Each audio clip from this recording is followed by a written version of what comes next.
Alors, contre CO Tupac, bien sûr, Yanni est reconnu pour avoir fait des très bonnes performances à l'extérieur, avoir été premier, mais Charles aussi, CO Tupac, ce n'est un autre de nos très bons joueurs de Trois-Rivières. Alors, pas beaucoup, ouf, quasiment un SD, je commençais à avoir peur. Je connais pas très bien Mewtwo, alors... Non, Mewtwo a un excellent recover. Il devrait pas avoir de... Ouais. Il y avait pas quelque chose qui faisait en sorte qu'il pouvait rebondir des fois? Nous avons Ouh! ici un exemple de comment Charles est. Son Brandon attitude, c'est exactement ça. Ah, exact. Charles Gévin, il se trouve une façon de l'avoir.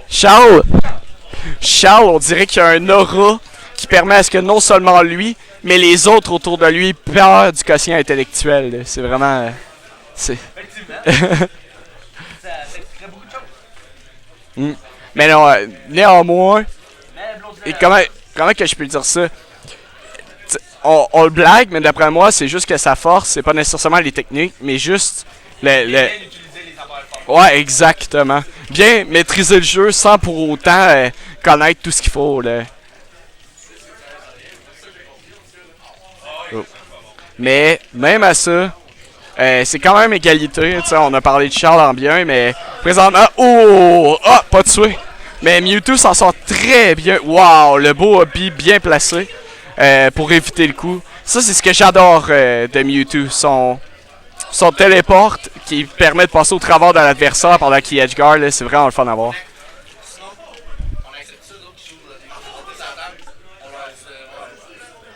Ah. Le beau up smash. Je crois que c'était un jump cancel up smash. Tu pourrais-tu confirmer ça, Rémi? D'après moi, oui, j'ai pas vraiment observé. Ok. Parce que je sais que Mewtwo il glisse beaucoup, un peu comme Luigi. Mais d'un autre côté, il a tellement glissé avec son up smash que je me demandais si c'était un jump cancel. Parce que pour ceux qui disent. Wow! Alors, première game de gagner pour Blondinet. Et, comme on voit, vraiment amélioré dans. Vraiment amélioré dans son Brandon. Ah oui, puis pour être franc, ça, il y a des gens qui pourraient mettre ça sur le crédit de Mewtwo.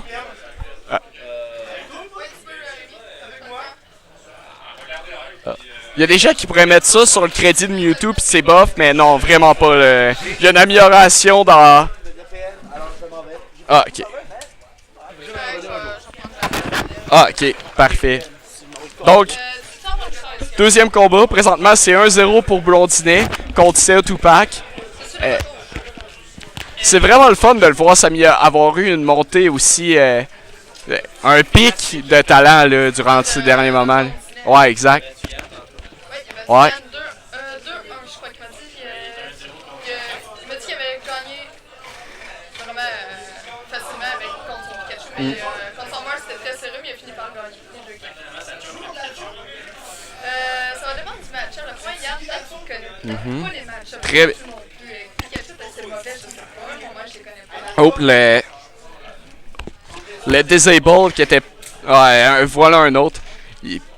Ça porte pas fruit, mais le Disable permet de faire des trucs très intéressants. J'ai vu des professionnels de Mewtwo comme Abadango faire des trucs vraiment nice avec le footstool, avec un true combo en Disable. C'est vraiment le fun à voir. Mewtwo, un très beau personnage à voir. Ike, je l'ai pas tant vu. Je sais qu'il y a Rio, mais... Puis il y a CO Tupac, bien entendu.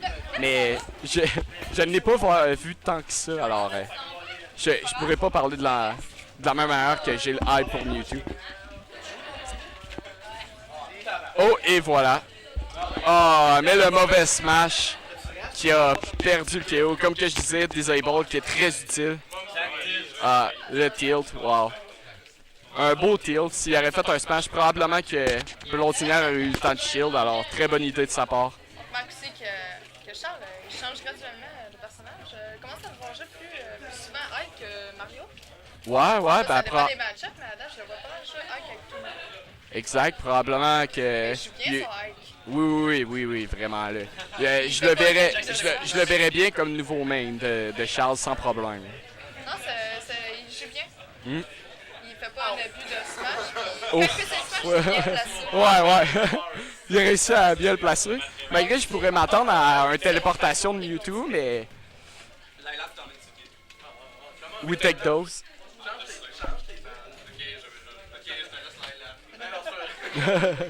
Les deux joueurs sont en train de s'obstiner sur quelle map qu'ils prennent. Évidemment qu'il garde Ike. Je pourrais changer sur Mario n'importe quand, mais je crois que c'est un bon choix qu'il ait pris Ike parce que Mario, c'est un peu dur de faire ses upper string sur quelqu'un qui est léger. Ça, léger comme Mewtwo en plus, c'est pas évident. Puis pour Ike, c'est bon, un adversaire flotti. Oh, alors, le Kalos League comme Omega.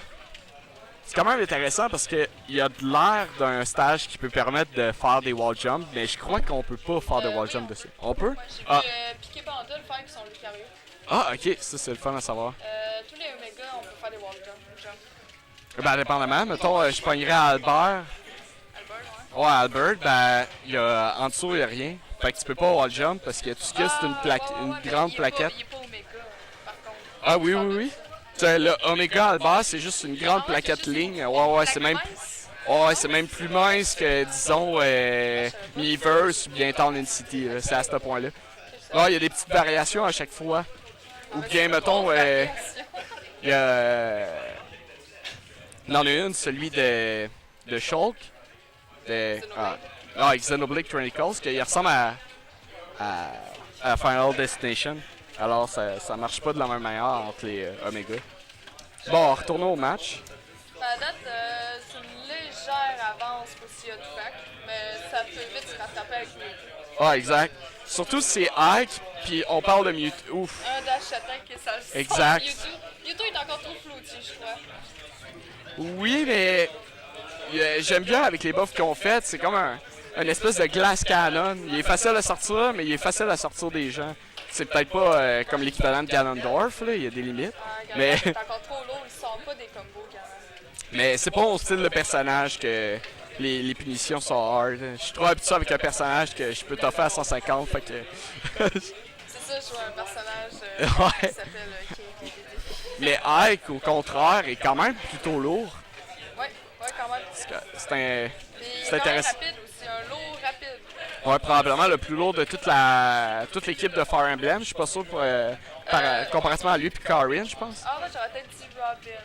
Robin est lourde un peu quand même, non? Ouais, c'est vrai, Robin lourd. est dur à sortir un peu. Mais Ouais. Robin, par contre, c'est le personnage le plus lent. Je Ouais. sais pas si on rajouté du gros poids avec pour la rendre encore plus misérable. Ah non, c'est pas vrai, avoir plus de poids, c'est un avantage. Ouf. Le Shadow Ball qui est quand même très bien placé parce que si c'est Tupac décidait de tech sur place, il le mangeait.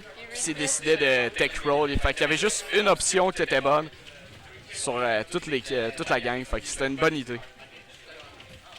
Après ça, l'avantage va vraiment pour le Mewtwo de Blondinet. Il essaye de jouer un petit peu plus Oh, safe. Il attend que ouais, exact. erreur pour rentrer dans son champ. Puis avec bonne raison, il a évité un counter là même. Je Ouh! me suis fait donner de la nourriture gratuite, je tiens à le dire, puis à le partager avec vous. Nourriture gratuite. Ah ouais? De quoi ça? Où ça? Comme ça. Fait que streaming, si vous voulez, vous pouvez venir n'importe quand. Puis Raphaël, l'ami, est là pour vous donner de la nourriture. C'est déjà bien. Ah, you want mate. Alors, 3 piastres pour rentrer et puis t'en reçois du McDo. C'est un bon deal. Alors, la fin du tournoi, du set. 2-1 pour CA Tupac. C'est malheureux pour Blondinet. Personnellement, j'aime vraiment voir son